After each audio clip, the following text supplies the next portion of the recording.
Among all the holistic physicians in the world, the name Dr. Max Gershon stands out. Dr. Gershon's basic concept for the prevention and healing of disease is to support the body's immune response system, thereby restoring the body's healing mechanism. Born in Germany in 1881, Dr. Gershon first developed his therapy in an effort to cure his own migraine headaches. After recommending his nutritional regimen to other headache sufferers, he discovered that his therapy was also successful with tuberculosis, asthma, arthritis, diabetes, and other chronic diseases. He first received worldwide acclaim in the 1920s for his success in treating tuberculosis with this therapy.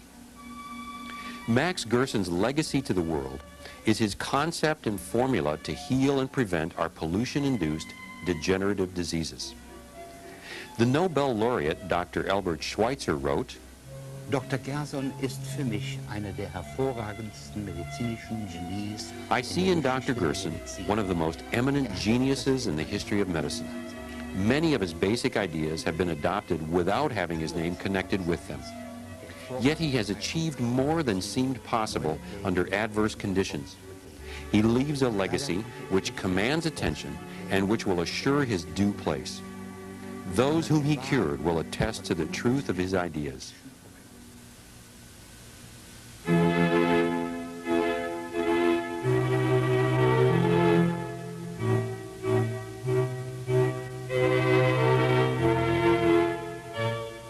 Welcome, ladies and gentlemen. I'm Charlotte Gershon, and I will talk to you about the Gershon therapy. It was developed by my late father, Dr. Max Gershon. He was a trained physician, regular MD, and the only thing that really set him apart is, first of all, that he had an inquiring mind, but most of all, the fact that he had terrible migraine headaches. By the time he was 25 and passed internship and residency, he was sometimes ill 2 and 3 days out of the week, having to lie in a darkened room, unable to function. And he asked his professors and doctors and teachers and asked them, what am I going to do? And they said, well, look at your books. It says there's nothing to do. There's no cure. You're going to feel better when you're 55. But I'm 25 and I can't function. And he decided that since there was apparently no help, he would have to find his own way. And it set him off on a long search. There was no guidelines or anything. And he tried all kinds of things, but he finally found a paper somewhere in Italy that reported a woman who had changed her diet and her migraines had become much better. Now that gave him an idea, at least a guidepost. So he thought, that makes sense. These terrible spasms and nausea and so on must have something to do with my body chemistry, foods I can't properly digest. So he decided that probably anybody can digest milk. Every baby can digest milk. So he tried to live on milk, and he was just as sick as ever. And then he thought about it again, and it occurred to him that nowhere in nature do adult animals drink milk. Once they're weaned, they're not milk drinkers in any way or manner. So he thought, well, our immediate ancestors, the simians, what did they do? Well, they lived on fruit and nuts and seeds and greens and so on. So he tried that. And the fruit that was most available in Germany, where he was practicing, was apples. So when he ate apples in every form and shape, raw and cooked and baked and juice, he was fine. No migraines. On that basis, then he started to add things, one after another, to see, can I eat this, can I not? If it was something his body couldn't handle, he could get a migraine within 20 minutes. So pretty soon he had what he called his migraine diet, those foods that he could eat and the ones that he couldn't. And after a while, then patients also would come to his office and, you know, complain of migraines, and he would tell them, look, all the books and texts say that migraine is incurable. I have migraines, and I have changed my diet, and when I eat in this manner, I'm free. Why don't you try it? And he would get them coming back and admitting, yes, when they eat the manner that he prescribed, they were free of migraines, and if they were cheating, then they would get new headaches. So he called that his migraine diet, and he would pass it along to patients suffering from migraines. Remember, he was like any other physician. For each disease, there was one specific cure or treatment, okay? But then one day a patient came to him also suffering of migraine, and he came back after 4 or 5 weeks and said, listen, Dr. Gershon, I also had skin tuberculosis, and my migraines disappeared, and so did my skin tuberculosis heal. So my father said, no, no, that's an incurable disease. That doesn't respond. It must have been something else. So the man showed he had a laboratory tests that no, in fact, he did have skin tuberculosis. My father said, let me see that. Nobody had ever seen these skin tuberculosis lesions heal. By the way, the medical name for that is lupus vulgaris. It's not like lupus erythematosus. It's lupus vulgaris. And yes, indeed, they were healing. So my father couldn't understand. He thought there was a connection with the migraines. He said, look, my shingle says internal and nerve diseases. Do you know anybody else who has this problem? Oh, yes, it's relatively rare. My father said, no, no, he said, the patients that were on the same floor in the hospital with me. My father said, please, send me some. I'll treat them free of charge. I just want to know if this works. Sure enough, he sent other patients with skin tuberculosis, and they too responded to this migraine diet. And this came to the ears of Professor Sauerbruch, the famous lung specialist in Munich. And he decided to do some trials, 450 patients, incurable. He put on this Gershon migraine diet, and 446 recovered. Now this was something absolutely dramatic. But my father wasn't satisfied with that. He thought, if skin tuberculosis responds to a change in diet and nutrition, why not other forms of TB? Bone tuberculosis, lung tuberculosis, encephalitic TB, and kidney TB, there are many other forms. And he started to heal other patients with TB, including lung tuberculosis, including the wife of Albert Schweitzer, who was brought to him with terminal uninfluenceable lung tuberculosis that had spread to both lungs. And she recovered. She was in her 50s then, and she recovered and lived until about 80. So did many, many others. And then he started to have a demonstration group that he was treating in Berlin under the auspices of the top TB specialists and internists, and using this migraine therapy. And then it turned out that a lot of these terminally ill TB patients often had other problems: allergies, asthma, high blood pressure, kidney disease, low blood pressure, stones, all kinds of other problems. And those too disappeared, along with the tuberculosis. And then it was very obvious, finally, to my father, that he was no longer treating a disease. He was now in a whole different ballpark. He was now working with the body, working with the entire biochemistry, working with the whole system so that the body could heal itself, whatever ailed it. With the same thing he had developed originally for his own migraine headaches, he was now healing all forms of TB and blood pressure problems and heart disease and asthma and allergies. When you are restoring all the body's systems, the balances, the underlying problems, the body is capable of healing itself. And that's what it finally occurred to him. He understood that that's what he was doing, rather than what he was trained to do in medical school. You have a problem, here's a drug for it. Or you have a problem here, here's a treatment for that particular symptom. It was quite clear to him then that The symptoms are just the outer, upper manifestation of an underlying problem. And in almost all cases, the underlying problem is very similar. And when you are able to get to and change and restore the underlying balances and restore the body's ability to heal itself, that's what he called it, the body's own healing mechanism, then you heal. And the patients get well. And the very interesting thing, let's look at the other members of the Schweitzer family. First, my father cured the wife of advanced terminal lung tuberculosis. At the same time, I was probably around 10 years old, we were playing with the daughter of Albert Schweitzer, who at that time had an occasional little ulcer that would develop somewhere on her skin. And it would come up and ulcerate a little bit and then heal over. Then a couple of new ones would come. By the time she was 17, she was covered her whole body with ulcers that wouldn't heal.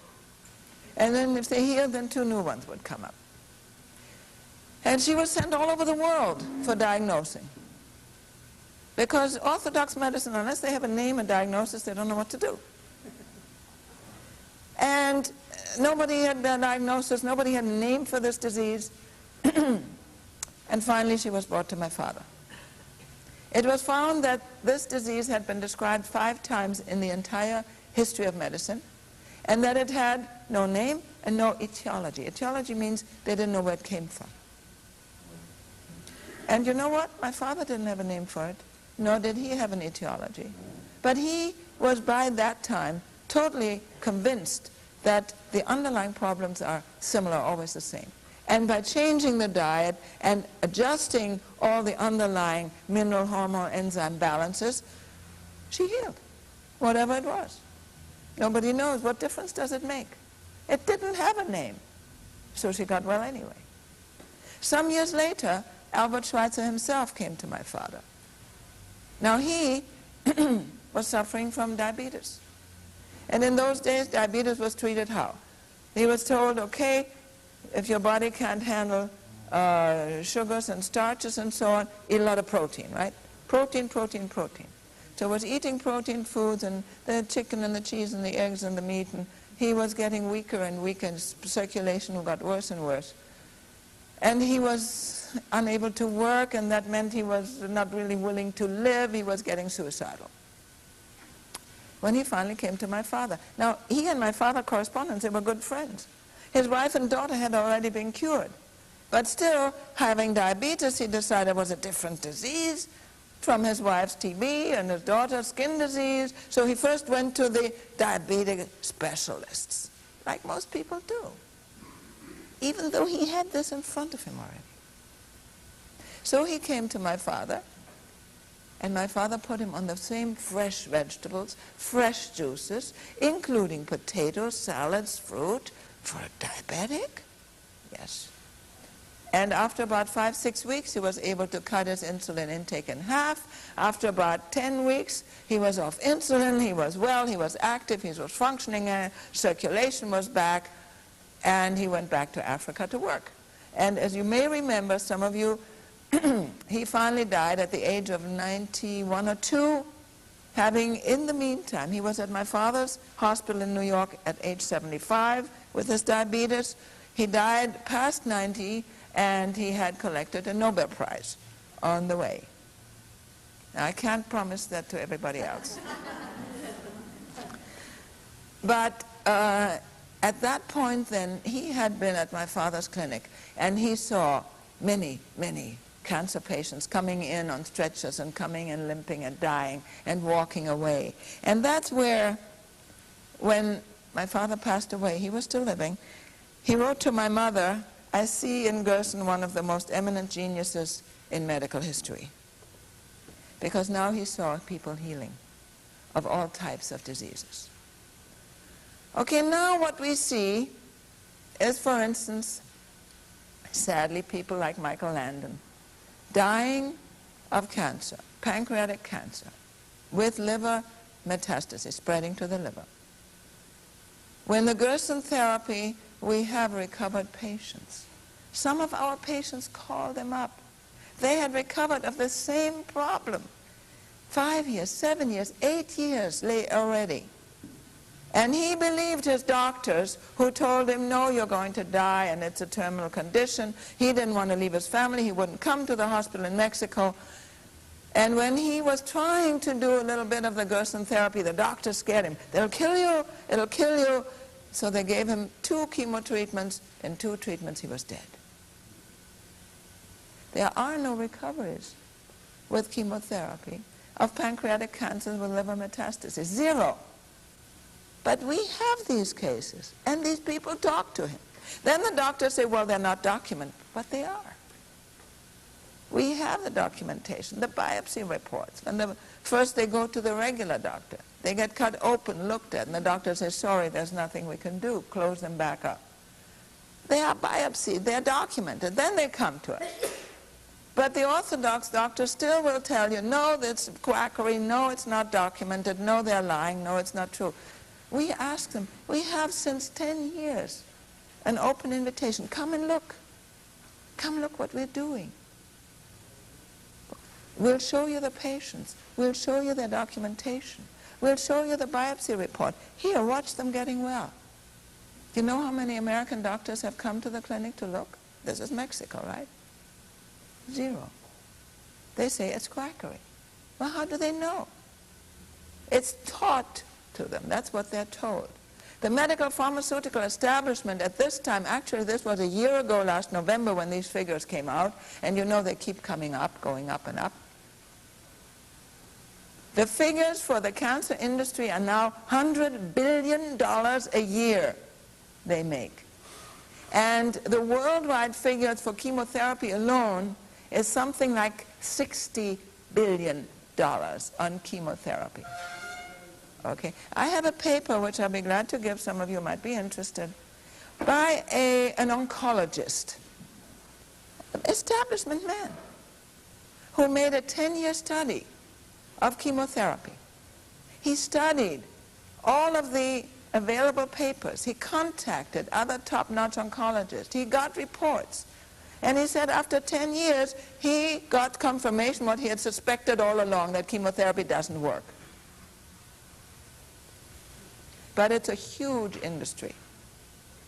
And very often people in that kind of business, believe it or not, say, well, more people live off cancer than die of it. That's a good excuse, isn't it?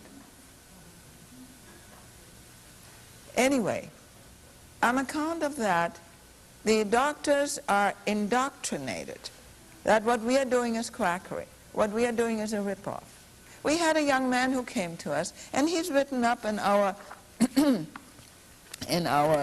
what we call the 52 Cured Incurable, and we invite you to please pick up this Gershon therapy flyer. It's sitting on the table over there, and inside you have this sheet which has 52 patients recovered from all kinds of supposedly incurable conditions, including 2 or 3 of them who recovered from pancreatic cancer, including a whole number of them recovered from advanced melanoma, where we have some of our best results, including patients recovered from multiple sclerosis, lupus erythematosus, as well as heart disease, asthma, and so on. All right? So you're welcome to pick this up. There's this young man who came to us, and he is on here, who was suffering from astrocytoma, a brain tumor. He was only 31. He had been working in his father's gas station. And of course the fumes are very, very bad. The gasoline fumes are very toxic, liver toxic. And he became ill, and he started to first have very severe stomach problems, and took Tums like there was no tomorrow. Then he started to have seizures. And of course was at the hospital, doctors did an x-ray, and they found a lump, they found a problem in the brain, MRIs showed in fact a tumor in the brain, so they opened up his brain and took out what they could. But they couldn't get it all because he would have been a vegetable. So they left a tumor in the brain the size of a lemon. and sent him home, a little bit of radiation to reduce the seizures, and said, get your affairs in order. Young man with a young family, young children, and a wife. So the wife was the sister of a doctor, an MD. And the wife said, well, the doctors give you 3 months, let's go to Florida 3 months and have fun, and well, that'll be the end. Not realizing that you don't have fun with a patient who's dying of cancer, even of brain tumors. So he said, no, I want to see whether I can't find some way to help myself. And he decided to come to the clinic in Mexico. Over the screaming and yelling of his brother-in-law, the wife's brother. He says, they're going to kill you. How are we going to kill him? He's dying. They're rip-offs. They're quacks. It's unscientific. They only want your money. Okay? Now we have MRIs from his whole 2 years recovery period. And you can see the tumor first getting more diffuse, getting smaller, smaller, and it's gone. He is completely well. After 2 years, his brain was completely clean. It's now 6 years, and he's perfectly well. The wife never once lifted a finger to make a fresh glass of juice for him, not once. The mother took care of it. Now what does the brother-in-law say? Does he want to come and see what we're doing? No. He says, but you're going to die. Well, wait a minute. For 6 years, he's well already, right? Of course, we all die. He's going to die, too. Question is when. All right? Anyway, it's very difficult for a doctor to see and understand and believe that whatever he has been taught is wrong. That with the nutrition and enzymes and with all of the things we're doing, which I'll get into in a minute, that you can, in fact, heal. They say, no, once cancer is developed, food has nothing to do with it. You have to address it aggressively. You have to cut and burn and poison it, okay? But where do they get? Every year, more people die of cancer. Every year, the number goes up. With all the best chemo and with all the best radiation and surgery, the number keeps going up. And once it spreads in the body and metastasizes, there's nothing they can do. All right, so what do we do? What did Gershon find out? He found out that, first of all chronic disease is based on two major factors. The two factors are deficiency and toxicity. Not what you think. You might be thinking of the causes of cancer or the causes of any disease. They are underlying causes, deficiency and toxicity. So where does the deficiency come from? Essentially, from the food you're eating. The food you're eating is manufactured, is depleted, is bleached, is processed, is cooked and fried and emulsified and jarred and pickled and preserved, and has all kinds of things done to it, so the live substances are gone. You're not getting enzymes. You're not really getting most of the vitamins. Well, bread, for instance. Take white bread. Okay, they take the hull off, which has most of the B vitamins. Now you have the white kernel. They take the seed, what's it called, the kernel, off of the wheat so that it doesn't spoil, because it has essential fatty acids in it. So the flour or the bread would spoil and get rancid. So they take that away, which has the vitamin E in it. Then they bleach it, make it nice and white, right? But then, in order for the bugs not to get in it, they put preservatives in it, okay? And the maggots won't go in it. They can't survive on this kind of depleted food. But they tell you it is now enriched. Now they put 5 minimal amounts of vitamins and minerals in there to replace the 22 or 3 that they have removed. Now they call it enriched. So you get essentially white flour with this bleached and toxic and depleted, and which has a minimal thing of artificial pharmaceutical materials added instead of getting natural foods. That's the bread our kids are supposed to develop bodies on. And of the white rolls they get with their hamburgers and frankfurters, with zero nutrition. Where are the vitamins, minerals, enzymes? Zero. And what are they getting in their hamburgers? Essentially fat and damaged flesh, meat. Now, let's look at meat. Everybody is turned and trained and that meat, you need meat for strength, right? You need meat for energy. You need meat to replace the protein in your body. Well, that's all wrong, because the meat doesn't do it. When you kill animals, first of all, the animals that are fattened in the feedlots have somewhere between 20 and 30% fat. The animals our ancestors ate many hundred years ago, that they would hunt and shoot and kill in the woods and in the fields. They lived out in the open and free-ranging. They had up to 3% fat. Our pigs nowadays have 40 to 60% fat. The boars in the wilderness have 3% fat. I ran across an item just the other day which says that in Europe, when pigs are carried in their railroads to market, 10% die of heart attacks before they ever get there. That's how fat they are. And that fat is supposed to nourish you? Now something else has come up. Of course, the fat does damage to you. It deposits in your arteries. It causes your atherosclerosis. It causes heart attacks and strokes. It causes phlebitis. It causes high blood pressure, kidney damage, etc., etc. Now, the meat you eat, when the animals are slaughtered, they smell death. They have fear. And with the fear, their adrenals start to secrete.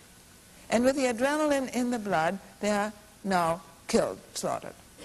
Then they're aged. Now the adrenaline is toxic. When a cat catches a mouse or a bird, it doesn't kill it right away and eat it right away. It's not cruel when it plays with its prey. It's not play. It makes it move around when it's almost dead, but not quite. It makes it activate a little bit, because during the hunting, the animal secretes adrenaline, and that's toxic to the predator, and he won't eat it until the animal, while its liver is still functioning, neutralizes some of these substances, gets them out of the bloodstream, and when the bloodstream is clear, now he'll kill and eat this animal. What do? We do the opposite. We eat the flesh with the adrenaline in it, toxic. Then we let it age and putrefy. What is aging? It's putrefying. Flesh putrefies. It goes into rigor mortis. The protein in the muscle changes. It's no longer normal. And then we cook it. And in cooking, we kill 2 of the essential amino acids. L-lysine, L-tryptophan are killed in cooking. All right? Then, now last April, research was just completed at the Karolinska Institute in Sweden. A PhD researcher found that when meat is heated 212 degrees or over, in other words, cooked, broiled, boiled, fried, any old way, the protein in it deteriorates and breaks down into so-called polycyclic amides, which are toxic and cause colon cancer. Now, in 1978 already, a U.S. government study before a special panel, Senate Select Committee on Nutrition and Human Needs, they found that meat eaters in our population have 10 times the colon cancer of non-meat eaters who, for religious reason or any reason at all, Seventh-day Adventists or otherwise vegetarians, have 10% of the colon cancer of meat eaters. Okay? So don't ever believe that you need to eat meat, fish, cheese, chicken, eggs, and any of those animal substances. They are not good nutrition. I'm vegetarian. I'm going to be 70 next month. I will show you that I can sit here and do a lecture for 6 hours and still help with selling and so on and function. And I tell you frankly, if I eat meat, I can't. That's what wears me down and spoils my energy.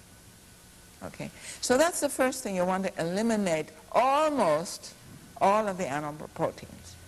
The fresh, live, active substances in fresh fruit, fresh vegetables, fresh salads is what nourishes your body. That's the nutrients your body needs. And that's the nutrients with which we heal. But that's nowhere nearly enough.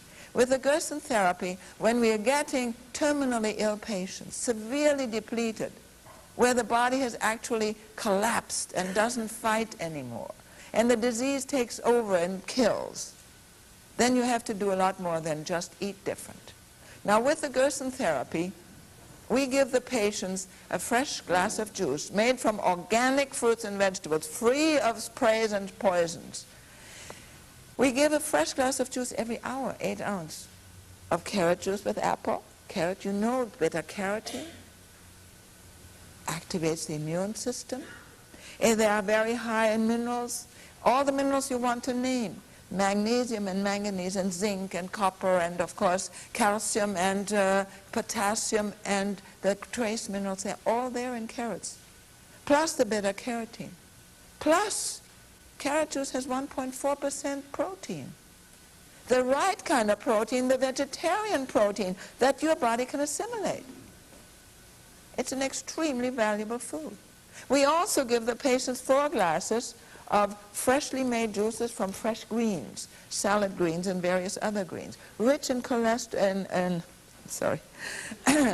rich in chlorophyll, yes, and of course rich in iron and rich in the enzymes and active materials. Then we give the patients a total of 13 glasses of these juices, 1 glass of orange juice for breakfast. Orange juice isn't all that valuable. The vegetable juices are much more important and are much higher in protein. And that's not all. 13 glasses of juice, 1 fresh glass every hour. Then we also give the patients a full vegetarian meal. They're not being starved.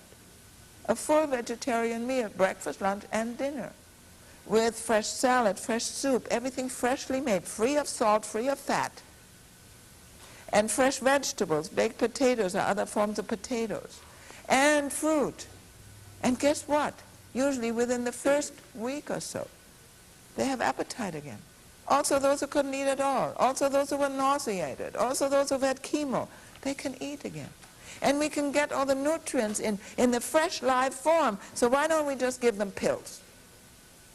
Why don't we just give them a bunch of mineral and vitamin pills and enzyme pills? Very simple.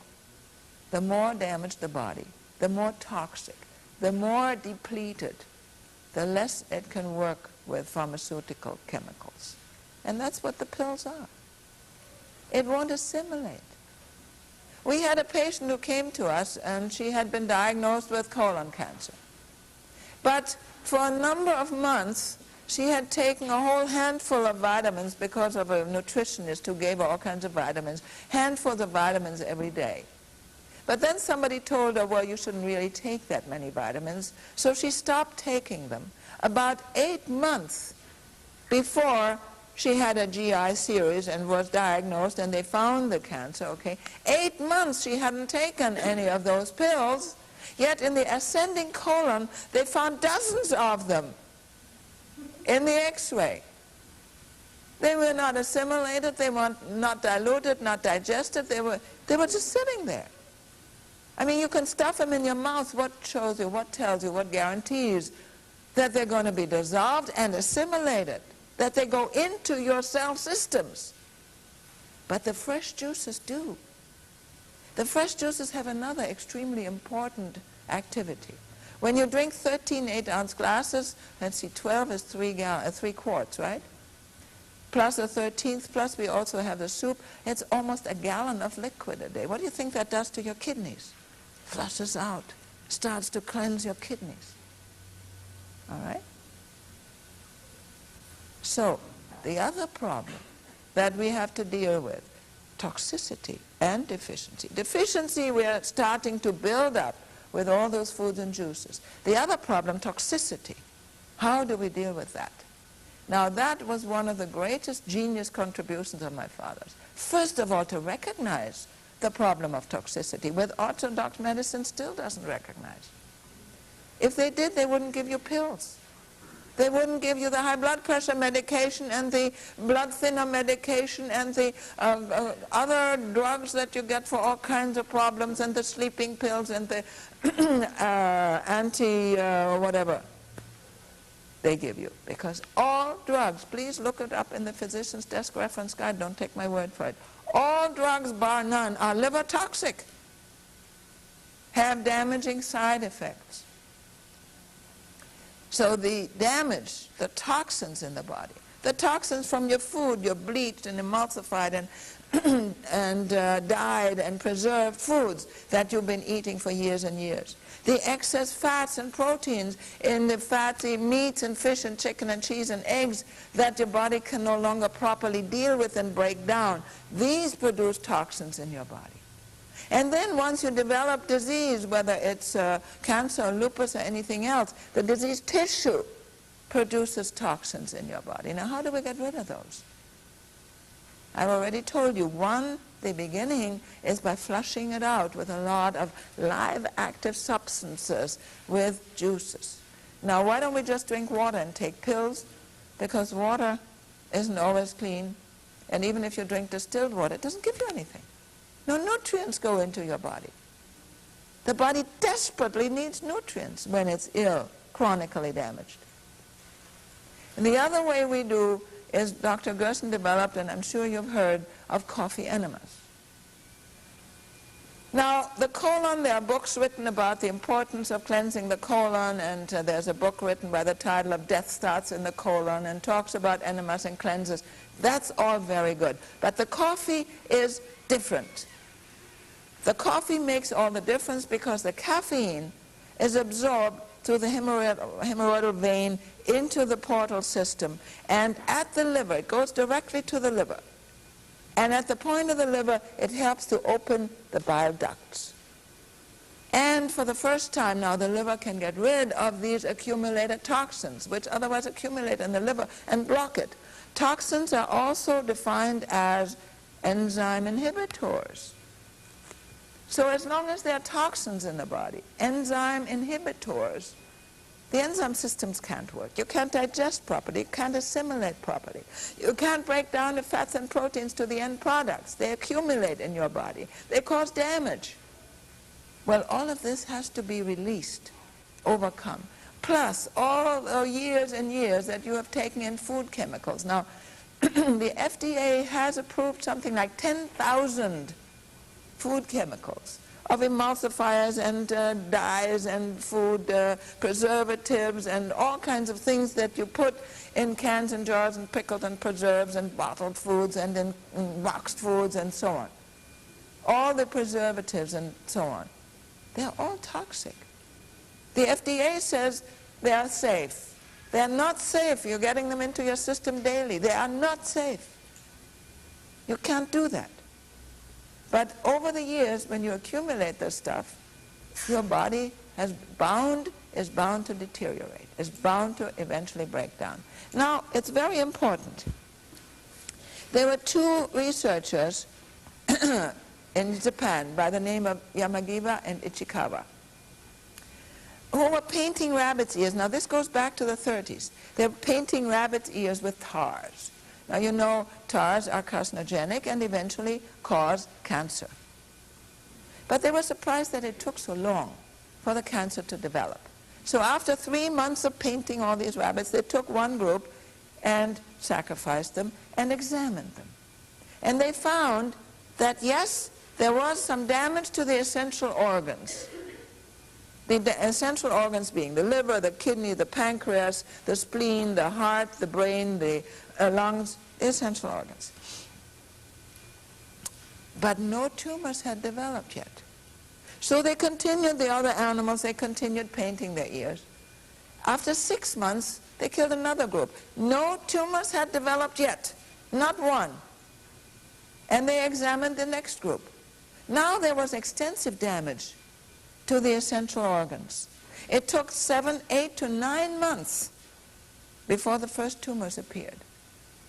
In other words, until there's extensive, severe damage to all the essential organ systems, you're not even going to develop chronic disease, especially as serious as cancer. Now, What does orthodox medicine do with the tumor? It cuts it off. What have they done to restore the damage to the underlying organ systems? Nothing. Because first of all, they don't understand the deficiency problem. Secondly, they don't know what to do with the toxicity problem. So is it surprising that in almost all patients the cancer comes back? So they do radiation, they kill some of the tumor cells, but that just adds to the damage.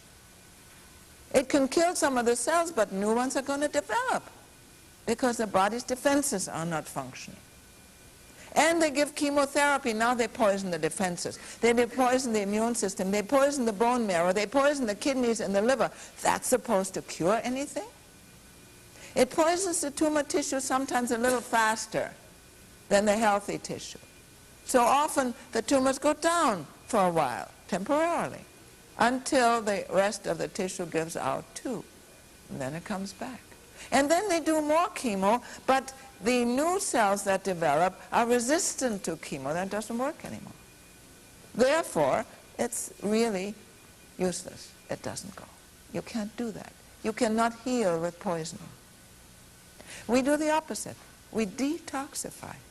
We help the body get rid of poisons. We restore the enzyme systems. Now, Otto Warburg, a twice Nobel Prize winner, showed that one of the major things that you have to have is proper oxygen development and use in the body, that the food that you eat needs to be oxidized in the cell systems into energy. Every cell needs energy.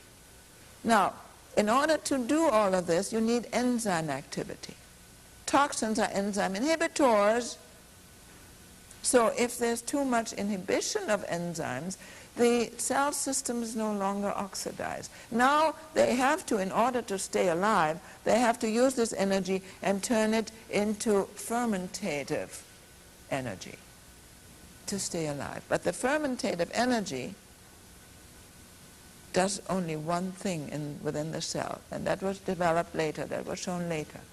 With fermentative energy, the cell can only grow and split and grow and split and grow and split uncontrolled. And what's that? Cancer. So when you get enough toxins, enough damage to the enzyme systems, and not getting any fresh enzymes into your bodies because of the depleted, dead, cooked foods that you eat, and the enzyme systems are blocked because of the toxins, and you get into fermentative energy production, that's the beginning of cancer. But that is not necessarily cancer, because a normal, healthy body with the immune system working recognizes these malignant cells as foreign cells, and they'll attack and destroy them. So why doesn't it destroy the cells? Because the immune system is also toxic and not working. What is the immune system? It's made up of cells, of organ systems. They too need live, active nutrients. They too are blocked with excess protein and excess fats and excess chemicals and excess sodium, salt in the system. Dr. Gershon showed that the beginning of all chronic disease was loss of potassium from the cell systems and invasion of sodium, salt. In nature, all the foods that we get, the leaves and the fruits and the vegetables and the roots and the seeds, whatever we eat, very high in potassium, low in sodium. And that's how over the millennia our bodies developed to live on this type of food. That's what we need. But when foods are processed and cooked and jarred and preserved, always the potassium is lost and always sodium is added. So we completely change, we reverse the mineral balances that we need. Sodium, the salt, has to stay in, we do need a little bit, has to stay in the fluid systems, in the blood and serum. But the potassium has to stay within the cell systems because they activate the enzymes. The potassium activates enzymes. Sodium is an enzyme inhibitor. And if it penetrates the cells, your cells can't work anymore. But why does it penetrate the cells? Because the foods you eat are so damaged, are so changed, your potassium has been lost, sodium has been added, that you're constantly flooding the body with excess sodium and not enough potassium. And eventually the body can no longer get rid of it. The body has many systems to try desperately to get rid of excess sodium. You get rid of it in perspiration, you get rid of it in urine, you get rid of it in feces, you get rid of it also even in your tears and your mucus. But the body is constantly flooded with it and not getting enough potassium. And eventually it can no longer function that way and collapses. And this collapse, whether it's now the immune system, the enzyme system, the pancreas, whether it's the digestive system, whether it's the skin or the fat digestive system, or the pancreas for the diabetes, makes no difference. Actually, I'm going to talk a little bit about that later. Diabetes is not a problem of the pancreas. It's not even a sugar problem. The age-onset diabetes is a fat digestion problem. In very large numbers of diabetics, they find there's adequate insulin in the bloodstream. So why do they have diabetes? It's because the insulin can't reach the insulin receptors within the cell systems. The receptors within the cell are blocked with cholesterol, fat. It's the meat eating that's largely responsible. And the milk and the protein and all animal proteins are high in fat. The meat and the fish and the cheese and the chicken and the eggs, high in fat. They block the insulin receptors and the insulin can't get there. So what do we have to do? Cut out the animal products, the fats, and give vegetables. And give juices. So high in sugars, no problem. Once you get rid of the excess cholesterol, the insulin works, and you're fine. And that is something Orthodox medicine doesn't admit or see either. Once you have diabetes, right, you have to take insulin for the rest of your life. Very few doctors have ever understood that you can control diabetes with diet, proper food.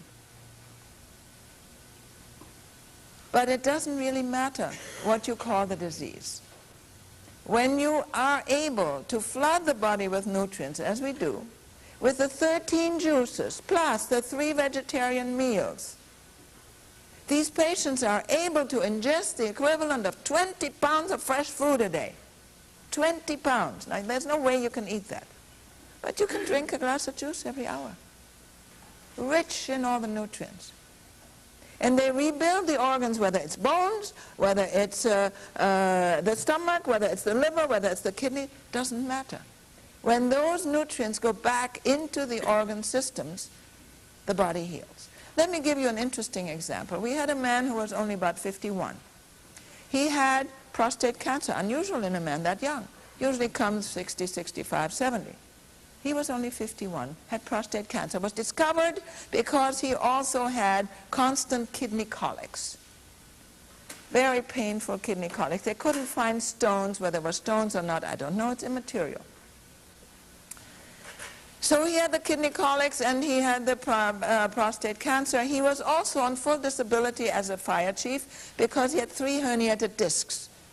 And the disc, his spine was pressing on the sciatic nerve, and he was in constant pain, plus his left thigh, normal thigh, had gone down by 50% atrophied because of the pressure on the sciatic nerve. So he came to the Gershon, he also had high blood pressure, came to the Gershon therapy because of the cancer. Within the first day, from the first day on, he never once had another kidney colic. Never once. Kidney colics are protein related, and we don't give animal proteins, no more problems.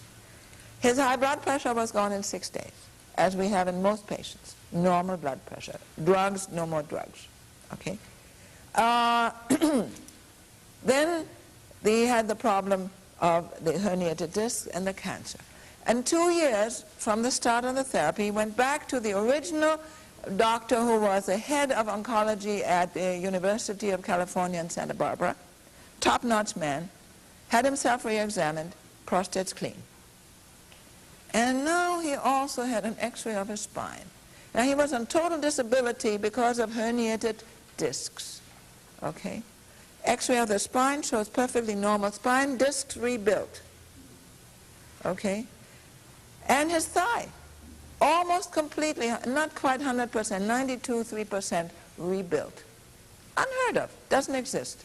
So I asked him, he was here and I was showing him as a recovered patient. So I asked him, hey, you were on full disability for your herniated disc and the pain in your spine and the atrophy and you couldn't work. Did they take the disability payments away? He was fine. He says no. They didn't believe it. And well, what's to believe when you see an x-ray? When you see the normal thigh? When you see the man is up and about and functioning without pain? No, it doesn't exist, therefore we don't believe it. Okay? So what are we going to do with people like that? Are these doctors? Are they scientists? We get other things too. I had a lady who came back to the hospital and she wanted to pick up some of the enzymes and minerals that she was taking. And she says, hello, Charlotte. And I must admit that we've had several thousand patients and I do not remember everybody. So she said, you don't remember me. I was at the hospital 3.5 years ago. I had breast cancer and liver metastases. That in itself is an interesting statement. Once there's cancer in the liver, with orthodox treatment, you have 3 to 6 months to live, period. That's it, and there is no recovery from cancer in the liver, okay? So 3.5 years, she tells me, she had cancer in the liver. I said, well, I'm very happy, and I'm glad you're doing well. What did your doctor say? Now, when a doctor sees something unusual like that, if he were a true scientist, wouldn't he be interested? Say, what did you do? No, no. What did her doctor say?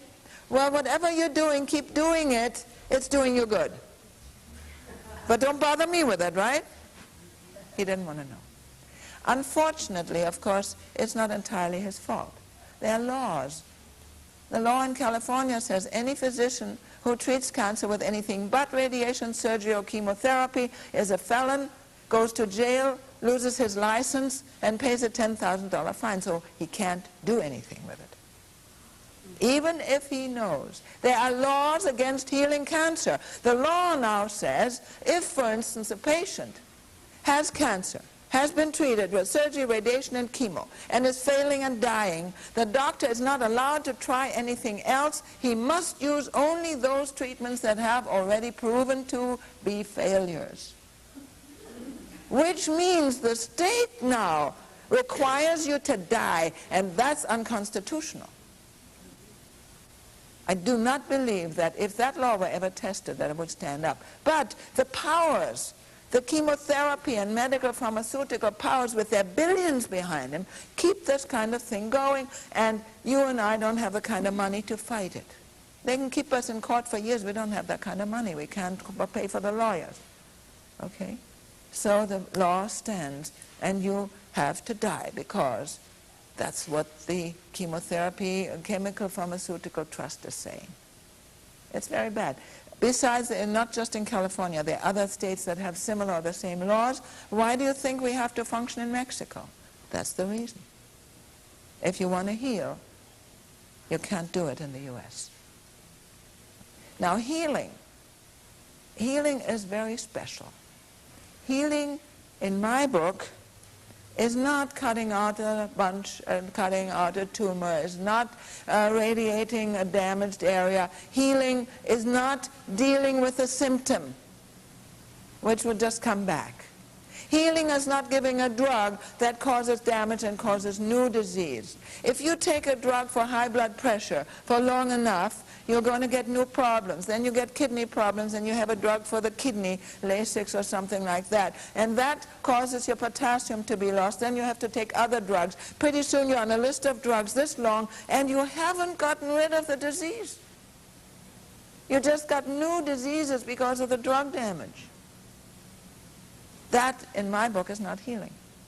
Healing is totally restoring all the underlying systems.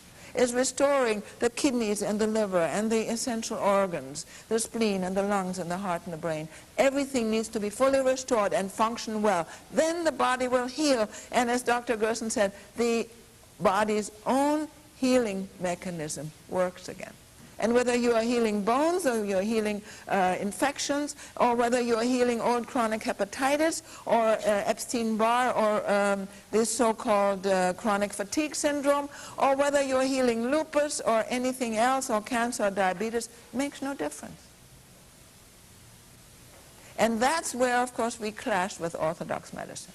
They say, what do you mean? One treatment for every disease? That's quackery. That's very difficult. It takes the basic understanding, and that they haven't got. Doctors in medical school do not have courses in biochemistry, and that's where we're dealing, the underlying biochemistry of the whole body. And we have to address all the systems. And we don't just push a little here and shove a little there. We work with the immune system, the enzyme system, the hormone system. We work with the minerals. We work with the digestion. We work with the detoxifying. Every part of the body has to be restored and reactivated so that you can truly heal. But that's what we do. And that's where we have these healed patients. And it doesn't matter of what disease. Unfortunately, we haven't been able to get too many people to come here today. We have only 2 recovered patients we'll be showing you. But these 52, that's not the only ones we have. We have hundreds and hundreds of terminally ill, so-called incurable patients that are not living a few extra months, that are recovered for years. And the way they got into these lists is because they're exceptionally well documented, unquestionable, because they're well and recovered for at least 3 years or more. We don't want to take the patients who are only better for 3 or 6 months. Then the orthodox, well, we can do that too. Of course, fine. But we have the total recoveries, 3, 4, 6, 8 years. And we have, from Dr. Gershon's book, okay, he says a cancer therapy results of 50 cases. Now he said, and we still say today, the bottom line is the only thing that counts. Does the patient get well and stay well in good, normal, functioning, active life? Okay? Now, of these 50 patients that he showed, there were a number that were young enough. Now, the book was written in 58. Father died in 59. There were a number that were young enough in 58 to be alive today, and they are. These were terminally ill patients. And we have been able to find at least a dozen of those that were young enough, alive and well today, an active life, busy and working and fine. One of the patients who had terminal melanoma at the time, her husband said she had at most 3 months to live. And that was in 1942 or 3. 46, I don't remember the exact number. She came to the clinic just a month ago. She as well. She came to the hospital because her daughter-in-law has cancer.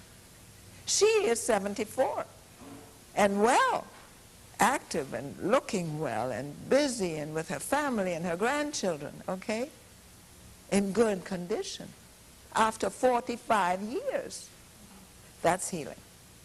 That's not cutting out a piece or a symptom or a lump. That's healing, because she was given 3 months to live at that time.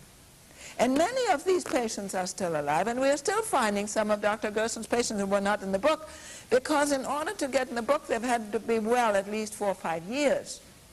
And there were others that were well a little shorter time. My father was, at the time he died, he was preparing another book with 100 more cases. Well, of those, we still find a whole bunch that are alive and well. True healing, getting to the underlying problem, healing not only the cancer but all the other problems that do occur in many patients and many other diseases. That's true healing. And that's where the Gershon therapy cannot be equaled. And I do unfortunately have to say, for instance, in many cases Laetrile can be helpful. You may have heard of Laetrile. Laetrile helps the body fight tumor tissue, but it doesn't restore the liver and the kidneys and the immune system. And when you stop the Laetrile, the cancer keeps right on going and you die. That's not healing. We can use Laetrile, we do sometimes. It can be a help. It can help to destroy malignant tissue, but it doesn't restore and heal the body. It doesn't overcome the high blood pressure and the kidney disease and all the other problems that these patients suffer from, because it specifically attacks tumor tissue. Well, good. And as long as it's non-toxic, yes, we'll use it. But it doesn't heal, meaning restore, rebuild, reactivate. And that's the key. And for that, you have to reach the underlying problems. And the underlying problems are deficiency and toxicity. You have to rebuild, replenish, juices, and the fresh foods. Everything organic. Why? Because you don't want to get the chemicals and the residual insecticides and pesticides into the system. But that isn't all. I'll cover more of that in my workshop later. When foods are grown on deficient soil, artificially fertilized with 3 minerals, NPK, nitrogen, phosphorus, and potassium. Well, that's good.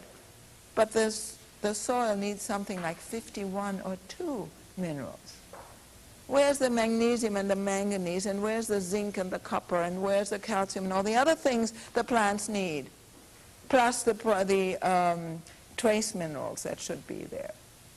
It's not in the NPK. So with the artificial fertilizer, the plants get 3 out of 51 minerals. So the plants are deficient. And when plants are deficient, like any other creature in nature that's deficient, nature destroys it. It sends in the bugs, it sends in the disease to destroy this deficient creature. Now the farmers come crying to the chemical companies that sell them the fertilizer and say, hey, we're having pests, and we're having insects, and we're having fungus, and we're having disease, and we're losing our plants. What shall we do? We have something we can sell you. Now come the sprays, and the pesticide and insecticide and antifungal and all of the other stuff. And it goes into the plant. It's often sprayed while the plant is still in bloom. It's often planted like potatoes are planted with the chemical right next to it. It goes into the plant. You can't wash it off. You can't peel it off. It's in the plant. Plus, these minerals are lacking. So you're getting deficient, toxic food. And you can't heal a deficient, toxic body with deficient, toxic food. That's why we insist on organically grown fruits and vegetables, free of poisons. Then some people tell me, well, then if I can't eat the fresh raw foods because they have chemical residues, I'll eat the canned and frozen food. But they have the same problem. Not only that, they have additional chemicals added. That's not the answer. That won't do. Okay? Now I think our hour is almost up, so we will have a moment to change tapes. Then I will start to talk about cured incurables, and also in the second hour I will be glad to take any questions. Okay?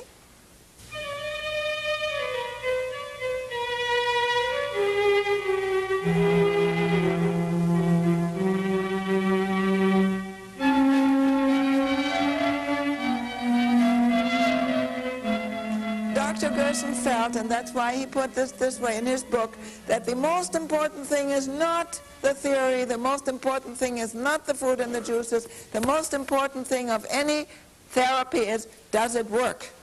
Do the patients get well? That's what matters, that's what counts. Okay, so he put, as part of the book, results of 50 cases. We need to see the results. We need to know that it works. And that's one of the things we like to do. We want to show you not only printed matter, but whenever possible, live recovered patients. We are very fortunate to have here today Marilyn Barnes, who is not only a very much live recovered patient, but she is absolutely an artist with food. She does wonderful things with Gershon therapy foods, and she is now preparing a delicious Gershon luncheon that we hope most of you will attend and enjoy. So right now, Marilyn will tell you about her problems and how she became ill and how she recovered. Please. Hello. I usually start my testimonial with the comment that I'm glad to be here today. Now, if people have heard me speak before, that has a double meaning. When I was 36, I was diagnosed with 2 forms of malignant cancer.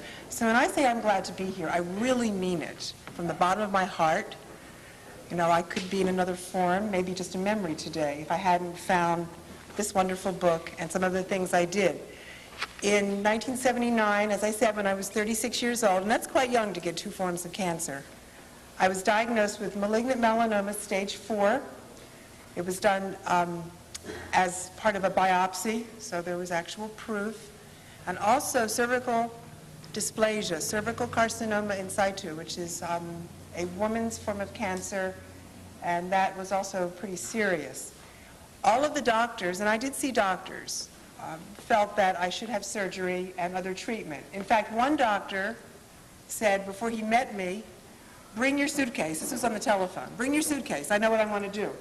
Well, I didn't want to bring my suitcase. I wanted his opinion, but I felt it was quite unfair for him to give me a diagnosis and directions without even meeting me, without even examining me. This is sometimes what happens. But he knew what he wanted to do. Because in melanoma, they usually do they take out your lymph system and they do a lot of cutting. I was very, very fortunate to have support and to have the insight not to have all of that done. I finally had some minor surgery, which was completed, and the doctor said, "You know, you should just go home and forget about this and don't worry about it." And he was very honest with me. He said, "Melanoma is really not curable, and if at best it won't come back, and if at worst it does, then we'll just meet that when we come to it." Of course, I was the kind that was very inquisitive, so I went to a medical library, and I disguised myself as a researcher, a student doing a paper, and I asked the nurse to see books on melanoma. And she took me aside. She said, "Honey, this is the worst kind of cancer." She says, "You should see what it does to people." Well, I looked at the pictures, and I saw, and I knew that I didn't want to die that way. I mean, people's bodies turned black, and they lost their minds and their function. And that was the worst of my 2 cancers. The other was the one that you always get a hysterectomy for because, if you cut a part out, it won't come back. Well, I knew that cancer was systemic. I had 2 forms in 1 year. It ran in my family, and I hadn't had the best nutrition growing up. So I knew I had to help it besides cutting. I guess I was lucky I didn't get too much cut out. After I finished with the medical people, I went on my search. And being a bit of a health fanatic, having changed my family's nutrition in previous years, I decided to look in health stores and in health libraries. And I was fortunate, to be at the right place at the right time. I was in a health store in Virginia Beach, and a man had this book in his hand, and he was talking about doing his coffee enema. Well, I had been told about this very briefly. I thought, oh, I need to know more. So I just went up to a perfect stranger. I said, "Tell me more about that. I have cancer." And he said, "Oh, there's a lady that lives not far from here. Go and visit her for a day. You will be totally inspired, and you'll want to do this." So I visited a woman who had a grapefruit-sized tumor that had shrunk to a small hard spot. And she's alive and well today. She was in her late 50s when I met her. This was 12 years ago. And she did the Gershon therapy for lymphoma. And I was just amazed. If you don't go and see someone like that, it's like you all meeting me here today, you just can't believe it. But it's true. She had this book, which is another inspiration to me. It's called Cancer Winner. It's about a woman that had malignant melanoma who did the therapy on her own before the clinic opened. Well, with these 2 books in hand and a desire for a juicer that cost a little more than I was wanting to spend, I decided to do this therapy. And, thank God I did. I don't know what to tell you, except I probably wouldn't be here today. And all along the time that I've done the program, I've met more and more people who have done well. And people will say to me, "What's the statistics? What are the chances?" I ran a boarding house for cancer patients who were doing the Gershon therapy as a group. And, I saw more people get well that didn't. It's hard to talk about statistics because it's such an individual thing. If you do the therapy diligently and correctly, as Dr. Gershon said in his book, their chances of winning are very, very strong. And of course, not only did I see people get well from cancer, but they would come, as Charlotte has mentioned, or will mention, with arthritis and high blood pressure and high cholesterol, and all the things that are being talked about and printed about in the news today. It's really interesting. Dr. Gershon came up with these ideas in 1920. What took so long? Why aren't they paying attention? They do it when it's profitable for them to talk about it. I mean, this isn't a profitable therapy for the doctoring world. You know, your lunch didn't cost more than a certain amount to prepare, and it wasn't full of drugs. Anyway, I have to hold back from talking about political issues, because the more I discovered in running a boarding house for cancer patients, the more upset I got, and it wasn't really worth it. Anyhow, what we can do is take charge of our own health. If you're not here because you're sick, and I hope you're not, this is such a marvelous way for prevention. You know, a man in the break said, well, what do I do for high cholesterol? You know, you just have to work a little harder in your kitchen and be willing to spend the extra money. You know, if organic food is 50 cents more a pound, you'll pay now or you'll pay later, literally. And if you don't go and make an effort, go to Mother's in Costa Mesa or California Health in Fullerton, or right here, there's a nutrition mart, and tell them you want more organic produce. Buy food that costs more. And then take it to your kitchen and spend a little more time. Get rid of the microwave and carry out food, because you won't get well eating junk. You know, I take time to fix food. This is my temple, and I don't put junk in it. If I do, I get junk. I'm almost 50 years old, and I have the energy of a 20-year-old. People have a hard time believing I'm almost 50. I mean, you know, and in fact, you know, this man did it for me. And they say, well, what's the secret of youth? I say, eat well, prevent disease, and take the time that it requires to do the things that aren't convenient in your kitchen. That's what it boils down to. All of you with your fancy microwaves and all the restaurants on every corner, it's hard to be focused, but it's worth it. And when I go to a restaurant, you know, I eat a baked potato and a salad, and I avoid the fats, and I keep my weight right, and I keep my energy up, and I keep my health. I mean, I feel great. You know, I can't believe I was going to die. You know, they just shook their head when they saw the diagnosis. The dermatologist that found that I was stage 4, he was kind of proud because I was his first cancer. He was a young doctor. And when he saw me come back to visit 5 or 6 years later, his mouth dropped open. I mean, nobody gets well when they have stage 4 cancer. It always reoccurs. And people always die from it. He just couldn't believe it. You know, when the doctors see Gershon patients come back, sometimes they say, you know, I don't think you had cancer. Or maybe there was something wrong with that biopsy. They can't believe that something works. Well, I believe it. When you have your lunch, you'll believe it. And if lunch is a little late, it's because we have a lot more people than we thought, so we're working hard. Thank you.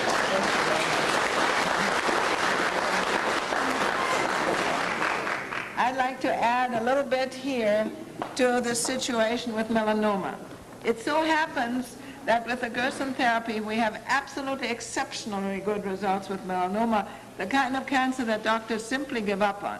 We have, for instance, a lady, a great friend, who, very famous, you would immediately recognize her name, I can't mention it, who had already experienced in her family, her own child, that the Gershon therapy works.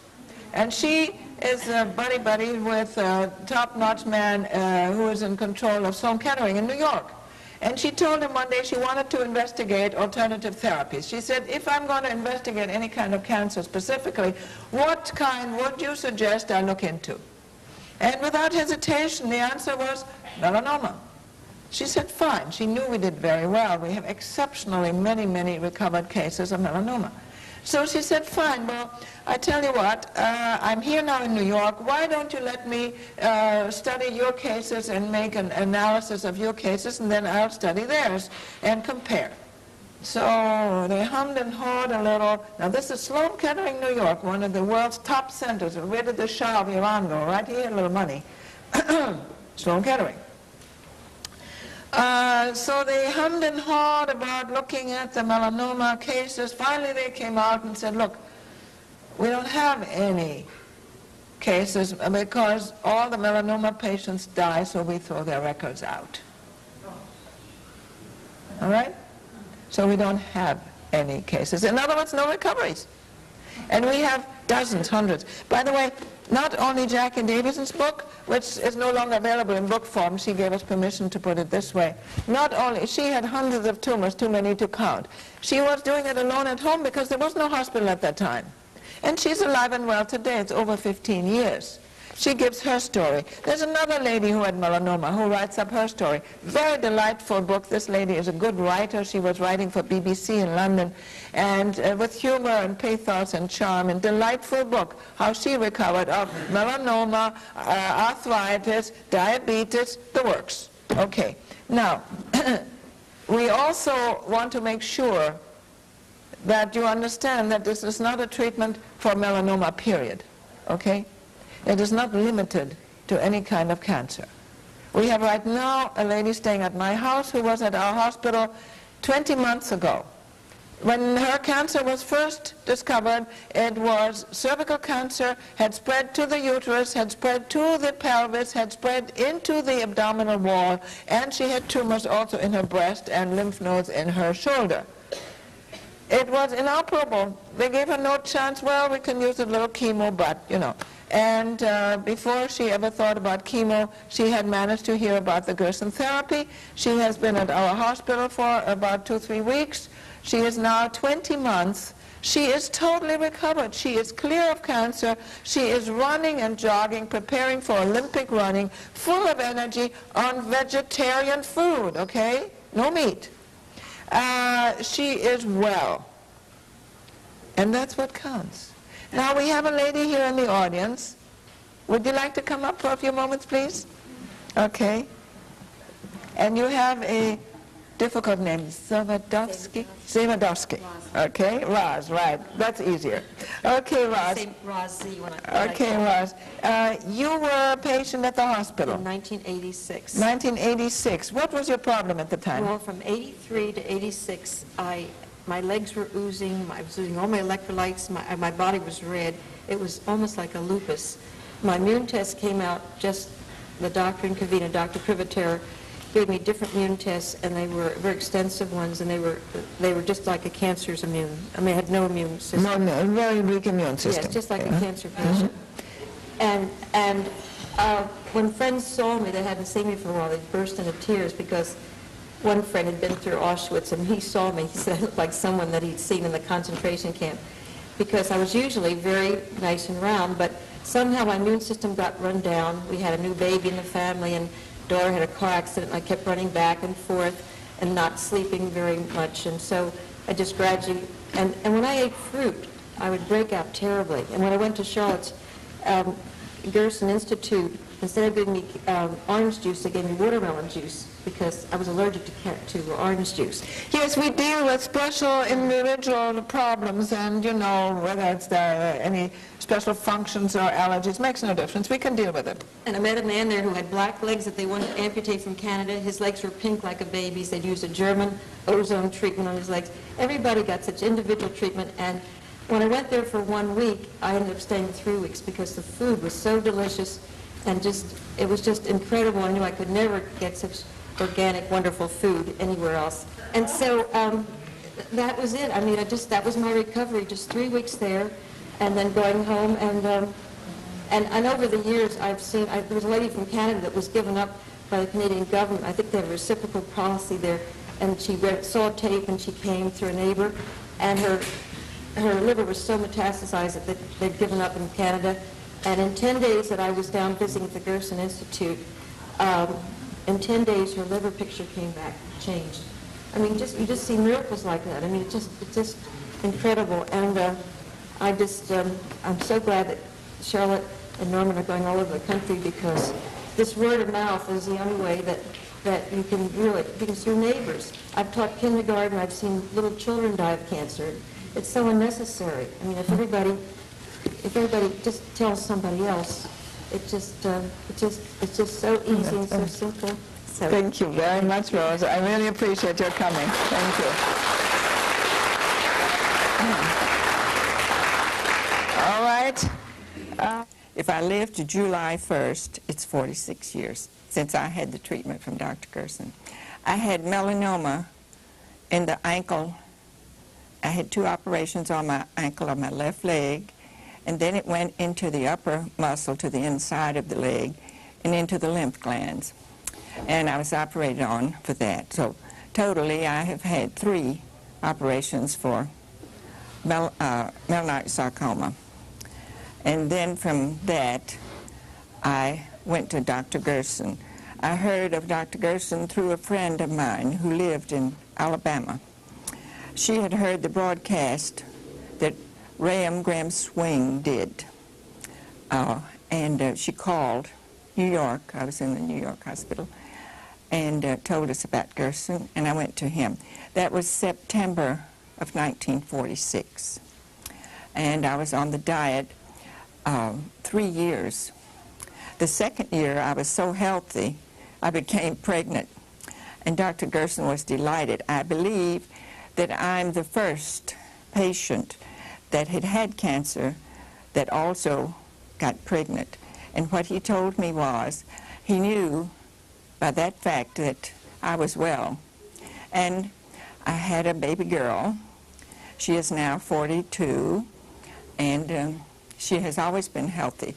But I'm getting her this next week to come to the Gershon Clinic for a checkup, which is what I'm doing. I came with my daughter-in-law, but I also had a checkup, and everything's working fine.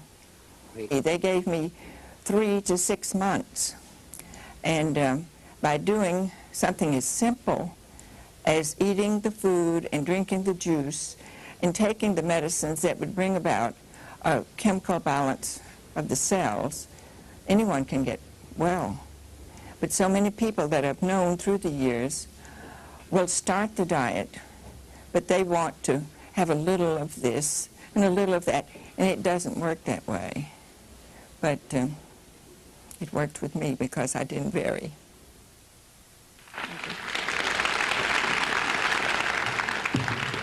And it was very remarkable that there's a glow of health about them.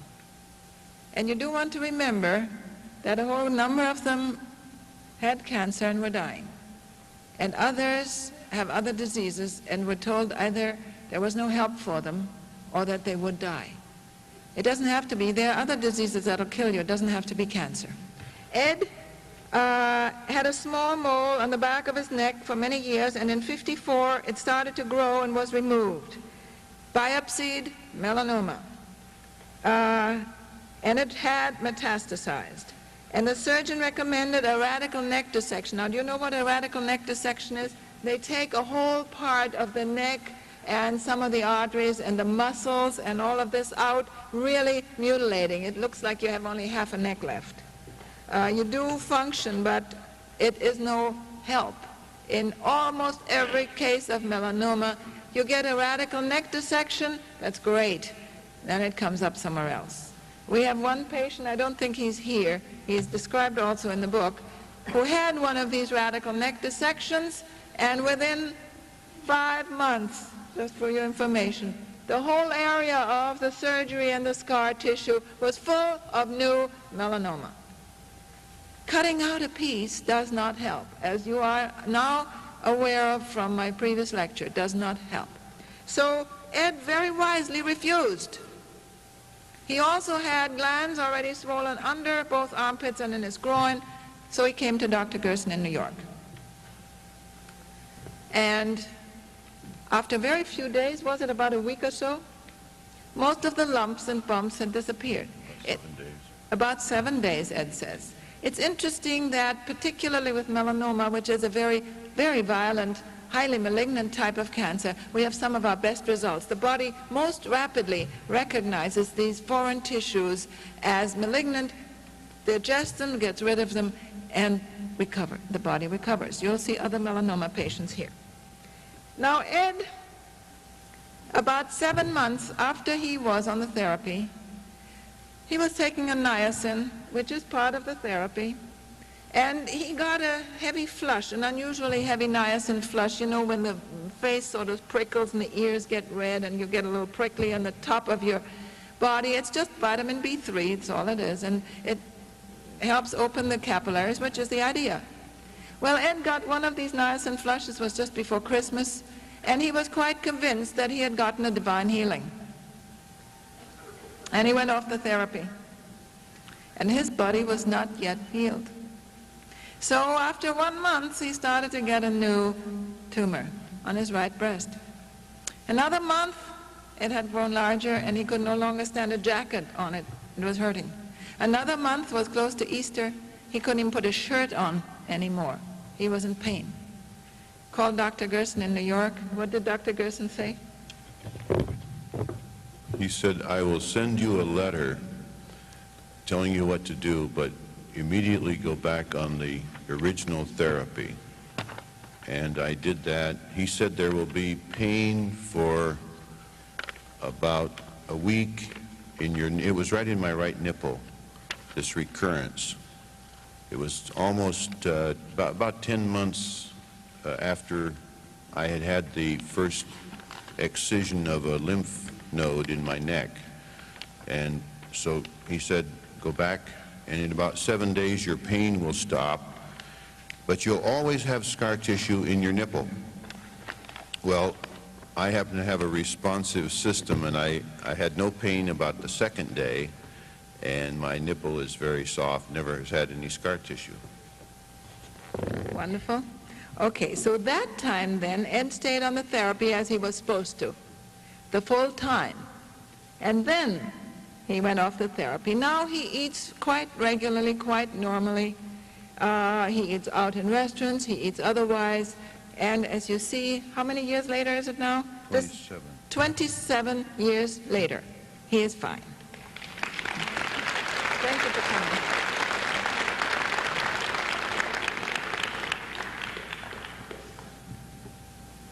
And since we are on the subject of melanoma, we have this very lovely young lady here, Debbie Doe.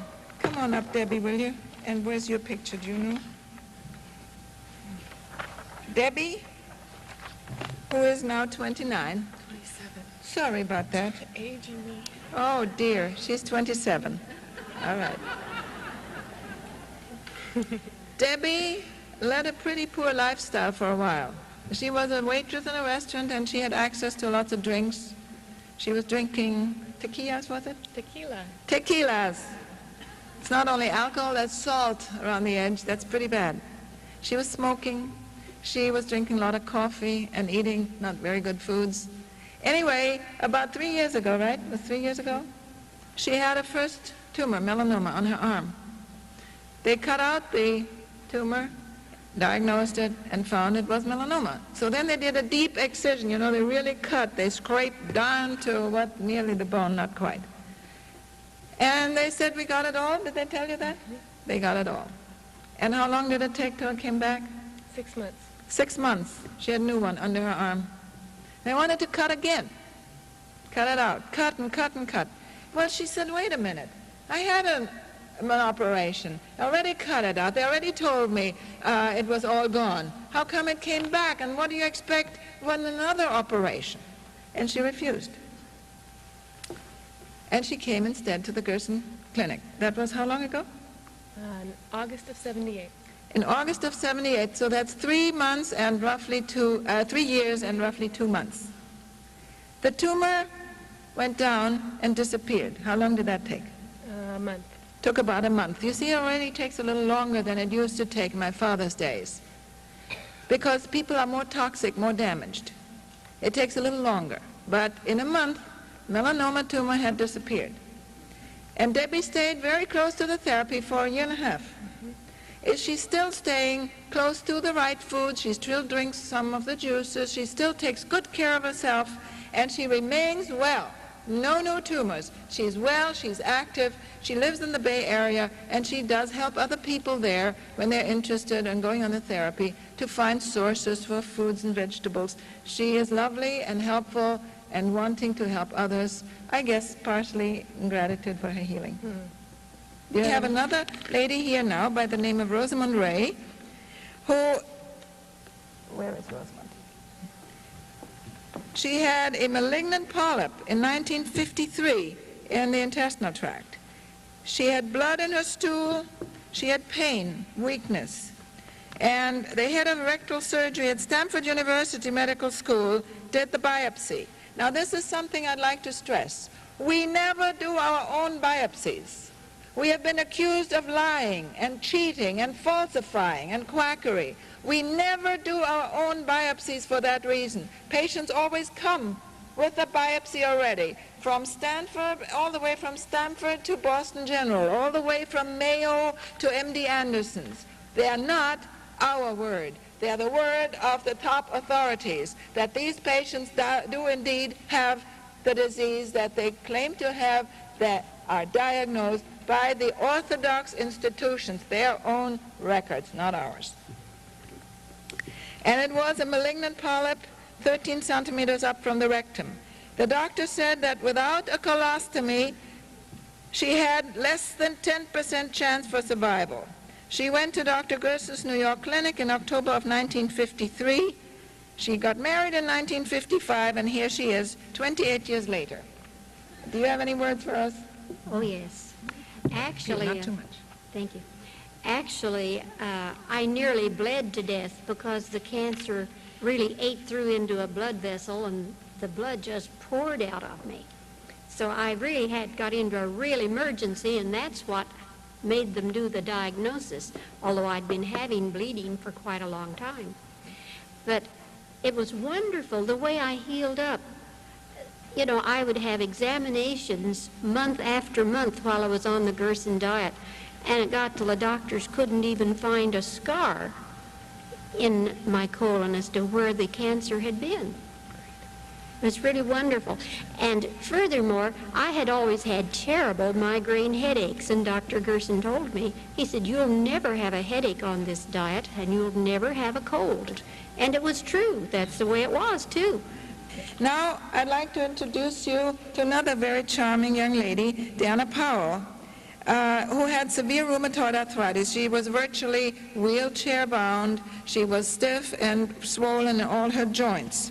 It started in 1970. Come here, Diana. I'd like to have her at the end of the stage to just show you how she walks. When she came to us, she was like this. She loves to show this. All right? All her joints swollen, stiff, her knees, her legs, her ankles, her arms, her elbows, her wrists. And on top of that, she was in severe pain, on lots of aspirins. How many? 30 a day. 30 a day. Just for the swelling, not for the pain. Not for the pain. It didn't really help with the pain. All right. Now, you know that aspirins cause other problems. She had hypoglycemia. She had anemia. What else did you have? Heart palpitations, you know, that aspirin poisoning, so at night you could hear the ringing at night. Labored breathing, and she had all kinds of difficulties. She started with the therapy in May of '78. In 6 weeks, most of the pain was gone. Most of the lumps began to dissolve. She started to get some movements in her wrists. Her wrists are not yet totally well. Her fingers are now mostly straight. She has much better circulation. You still have a problem with hypoglycemia? No. Or any of the other problems? I have occasionally, if you know, I have too much honey or something like that, but basically no, and I know how to straighten myself out most of the time. Heart palpitations? No. No. All of that is gone? All of that's gone. Okay. Her lungs are clear of mucus. She has good energy, and she went water skiing. Yes, this summer. Okay, that's what we want to talk about when we talk about healing, that people go back to normal life while she was facing the wheelchair and, as she said, felt like she was a prisoner in her own body. We have a gentleman now by the name of William Wipf. That's a German name, isn't it, Bill? All right, come on over here. You are now 82? 82 is right. 82, wow. Last August. Last August. He had prostate cancer and what metastasized to his bones in December of 1976. Who did the diagnosis? Had a medical doctor take care of that. Medical doctor. That was where? Urology at El Paso, in Texas. El Paso, Texas. Right. William came all the way from El Paso. He had difficulty in urinating. He was hospitalized in March of '77, and he had prostate cancer diagnosed. Was biopsied? Yes, it was. Okay. And he had bilateral lymph node involvement, and he had a lymph node dissection, followed by 38 cobalt treatments in April, May of '77. Then a bone scan in June of '78 showed metastases in the bones and left lower ribs. In other words, of course, radiation does not heal cancer. It spread to the lymph nodes. And then they removed his testicles, which is supposed to reduce the hormone involvement, and which is nonsense too. It really does not cure cancer, especially not bone cancer. He started the Gershon therapy in September of '79, and a bone scan in March of '81 showed no cancer anywhere in his bones. How do you feel now, Bill? Excellent. Yes, repeat. Thanks. All right. Are you working? Well, I'm very active, I'll say that. Many of the organizations I belong to, work at my church and other places. I can do anything I want to do. I just installed a solar system in my home. Wow. Wonderful. So Thank you very, very much for coming. I appreciate a lot the fine services I got at the hospital here. Bill was at the La Gloria Hospital in Mexico under the care of the Mexican doctors with the Gershon therapy, and he got help there. He got well. That's the main thing. Right. Thank you a lot.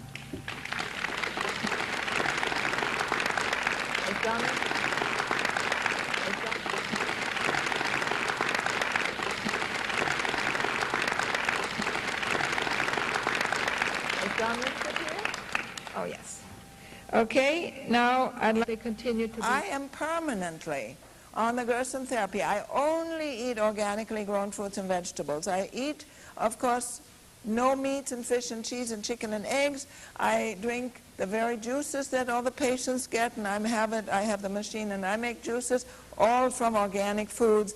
I don't eat other foods because if I do, I'm sick. I get migraine headaches, and why should I bother?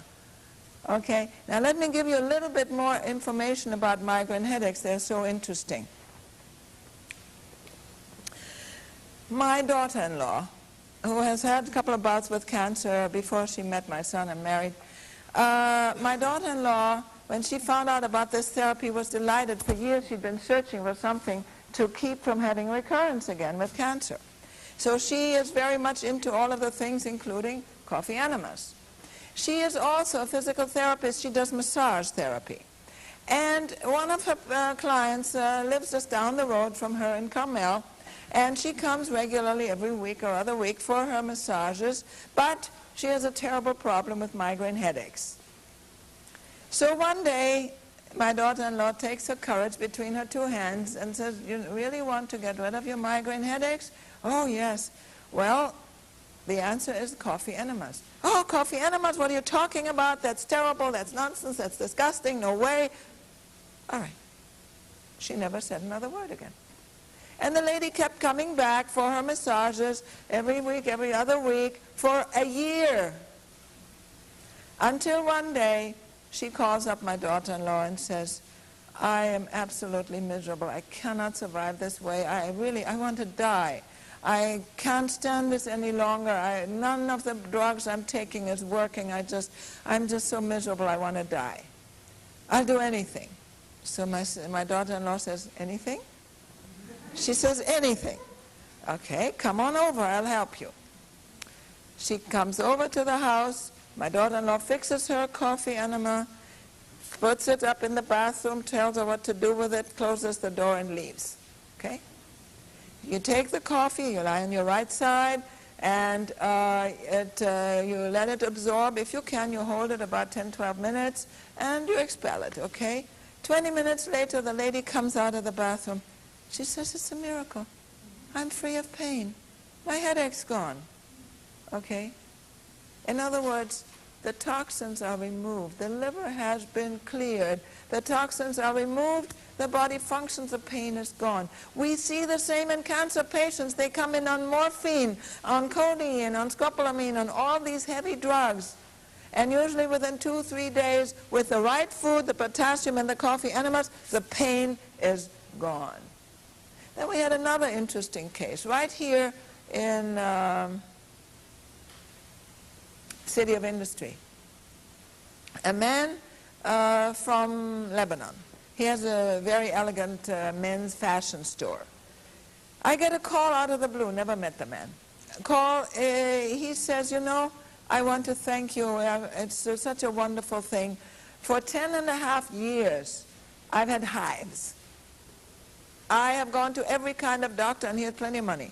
I have been to every kind of doctor and university clinic and dermatologist and specialist, and I've been treated with painkillers and psychic drugs, and they think I'm crazy, and they have given me prednisone and sleeping pills, and nothing works. This is driving me absolutely crazy. The hives, I'm itching, and I can't sleep, and it's horrible. And he says, I finally ran across Dr. Gershon's book, and I took one coffee enema, and I was free of itching and hives for 12 hours. So he says, I took another coffee enema the next day, and I was again free for 12 hours. So he wasn't stupid. It's okay, I take two, one in the morning and one in the evening. I'm free for 24 hours. No more hives. So what were these hives? The coffee enemas help to detoxify the liver. The liver is able to release poisons, and the hives go away. So what are the hives being caused? By toxins. Okay? So you can relieve a lot of relatively minor problems with detoxifying the body. Now, I don't ever want you to say or repeat or state that coffee enemas cure cancer or cure anything. They do not. Coffee enemas relieve the body of toxins and of the symptoms caused by toxins, okay? They are extremely important, essential as part of the full treatment. But in some cases where there's mainly a toxic damage problem, they can relieve the symptoms, okay? Now be very careful. I did not say coffee enemas cure anything. I've been accused of saying that. I do not, okay? That would be quite foolish. I always have to re-stress that the Gershon therapy works as a total approach to the entire biochemical system that's the human body. The immune system, the enzyme system, the hormone system, the mineral balances, every part of the body needs to be put back into balance and into function. And the coffee enemas are essential to removing toxins so that one can do that. But they are not in themselves a cure. Okay? Now, unless there's anybody else who wants to talk about recovering on the Gershon therapy, I will open the meeting to questions. Yes? Very good question. The lady asked why drinking coffee is not good for you. What is the difference using it rectally versus drinking it? All right? Drinking coffee, first of all, coffee has acids, and it upsets the stomach.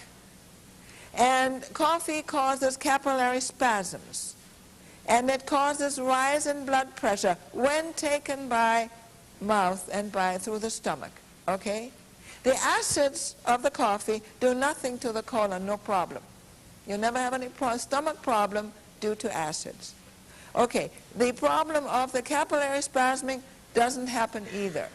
The caffeine simply travels to the bile ducts and helps to open them. Now, there is one researcher by the name of Jerry, I can't remember his last name right now, who, in order to prove that, he swallowed a tube, got it past the stomach with releasing it through the, the reflex, got it past the stomach to watch what was happening at the bile ducts when he was drinking coffee.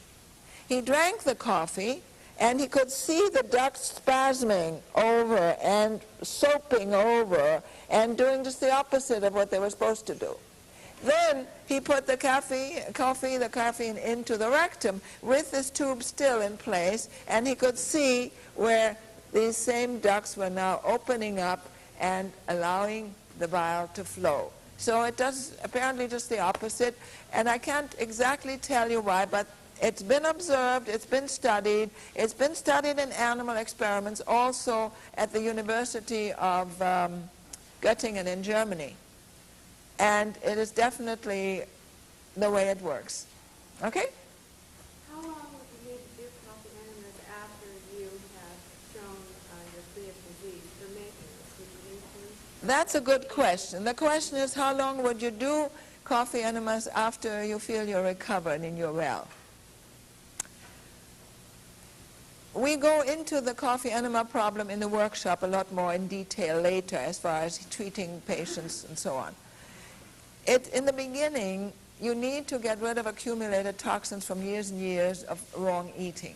So at that time, you do need to take coffee enemas. However, you have to always balance the coffee enemas with the juices, because the coffee enemas will tend to wash out certain minerals from the colon. You've got to replace them with the juices. Now, in the very seriously ill, very highly toxic cancer patients, we give as many as 5 coffee enemas a day to relieve the liver. You can't do that unless the patients drink at least 10 or 12 juices a day to replenish and replace the minerals so that the electrolytes don't go out of balance. Okay, so that's not a simple question. It has to, again, be balanced. You have to know what you're doing. Now, once the patient is recovered, then what does it mean recovered? I call healing restoring all the essential organ systems, which means once the liver and the whole digestive tract is recovered and restored, now the liver can take on again the part of detoxifying. That's part of its function. And when it is capable of doing that, and you're not overloading your body with new toxins all the time, if you continue to eat decent, clean, reasonable, organic food, then essentially your liver ought to function well enough, and you should have at least one good bowel movement a day. Now, for instance, in this book, Jackie Davison, who had, as I said, hundreds of tumors, she was extremely toxic. Sometimes she was awake during the night taking an enema every 2 hours because she was so poisoned. She had been constipated all her life. As a teenager, she was constipated. And after hundreds, probably thousands of enemas, by the time she was clean and her body was clear of melanoma, when she finally weaned herself off the coffee enemas, she had 2 normal bowel movements a day, which she had never, ever had. So for one thing, you don't get used to them. It's not habit forming. For another, when the organ systems are really restored, you have good normal bowel function. Essentially, you no longer need the coffee enemas, except if for some reason you are not moving your bowel. Dr. Gershon said never let the sun set on a day when you didn't move your bowel. Take an enema. Okay? You've got to move your bowel every day. Contrary to what a lot of doctors say. Sometimes you might go to a doctor and they might say, okay, I haven't had any bowel movement in 3 days, and why am I so constipated? The doctor said, maybe that's your pattern and don't worry about it and don't take anything. That's wrong. It's wrong. Because the toxins in the intestinal tract are reabsorbed. They go back into the system. You get poisoned. It's wrong. Okay? So Dr. Gershon said, don't let the sun set on a day when you haven't moved your bowel. So if you're fully well and you feel well and everything is fine, you're well into the therapy, but you're not moving your bowel, take an enema. Okay? Now, how about taking colonics?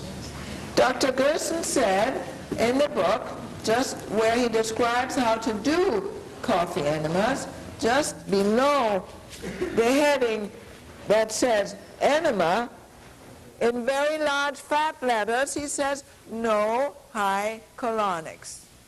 Now why? All of this is very important to our later discussion of enemas. High colonics force the water all the way up toward the top of the intestinal tract. Okay, let's just review the intestinal tract. It starts, the large intestine starts at the point of the appendix, where the small intestine goes into the large, where the appendix is. There's a valve, the ileocecal valve, which keeps, once the material has gone into the large intestine, it can't go back.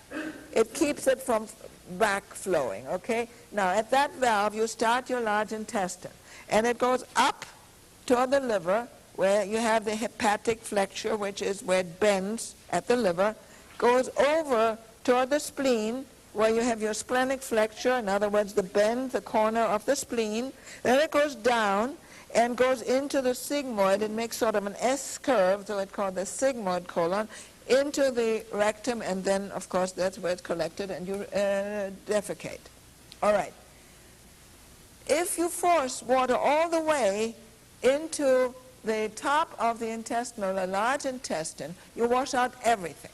Now, what is the function of the large intestine? Most people don't know what the large intestine does. When the digested food mass goes through the small intestine, first of all, the body has used a lot of digestive enzymes. There's fluid mixed in with it so that it passes easily. And then this digested food mass with the nutrients, the minerals, the vitamins, the enzymes, the carbohydrates, the proteins, and so on, have to go through the intestinal wall of the small intestine to go into the bloodstream. Why do you eat? So the nutrients go into the bloodstream and get carried all over to every cell in your body. Okay? So that happens in the small intestine. Now the digested mass from the small intestine, still containing a lot of fluid, still containing a lot of minerals and certain enzymes and some vitamins, they go into the large intestine. There you have the friendly bacteria. They also contribute by actually producing additional vitamins, okay? Now, the large intestine has a job, very interesting, of recycling. It reabsorbs some of the minerals, the enzymes, the fluids, and the vitamins that are still available in the colon and sends it back to the liver for further need and further use, okay? Now, when you do the high colonics, you wash it all out, everything, including the nutrients that should be reabsorbed. Furthermore, when you push it all the way up there, the caffeine has to be absorbed in the lower colon at the hemorrhoidal vein to go into the portal system. When you push it all the way up there, it doesn't help. It doesn't do a thing for the liver. We are not moving bowel. We are detoxifying the liver. We get people saying, but I have a normal bowel movement. I have 2 normal bowel movements a day. Why do I need enemas? Well, we are not looking for bowel movements. We are looking to open the bile ducts and detoxify the liver. Well, the high colonics don't do that, and they can cause trouble. So Dr. Gershon says, no high colonics.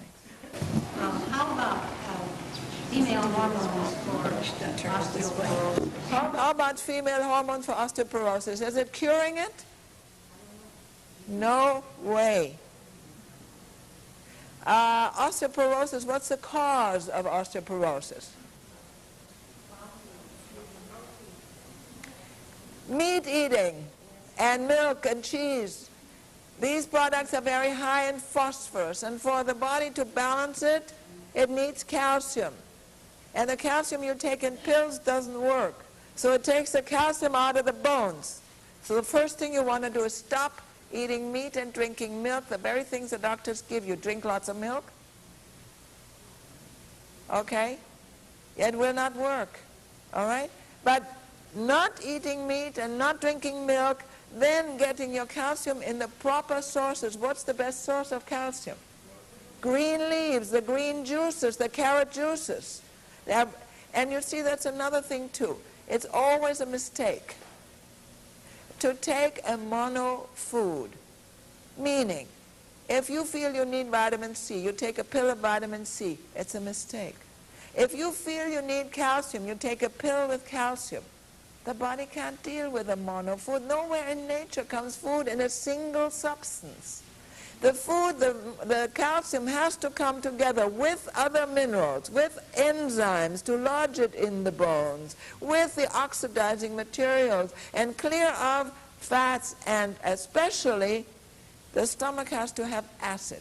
So when you read or you see ads for antacids, all right? Thank you. You eat ads for antacids, and oh yes, it'll do you good. Besides, it has calcium. Absolutely useless, because the calcium that you are going to get into your bones require acid in the stomach, and the antacid makes it completely indigestible and unassimilable. It's useless. On the contrary, it causes trouble because the antacids contain aluminum, and aluminum causes Alzheimer's, and it blocks enzymes and causes all kinds of other problems. When you have adequate potassium in your system and you don't take too many animal products and you don't take sodium, the anti-enzyme then your acid works. Now we do, in the beginning, we do have to supplement our patients with stomach acid, with Acidol and Pepsin. But I never take it, and I have no osteoporosis, and I take no calcium, and I take no hormones. I drink juices and I don't eat meat. Is it a good idea to have, say, a CAT scan or an MRI to find if there are any other tumors? Well, you mean after you're cured or in the beginning? Well, okay, we are generally much more relaxed about MRIs because it doesn't do damage like CAT scans. A CAT scan is radiation, and they have to usually use dyes or other contrasting agents that are not good to pump into the body. MRIs are relatively safe. So if that particular cancer can be diagnosed with MRIs, which isn't always possible, then it's preferable.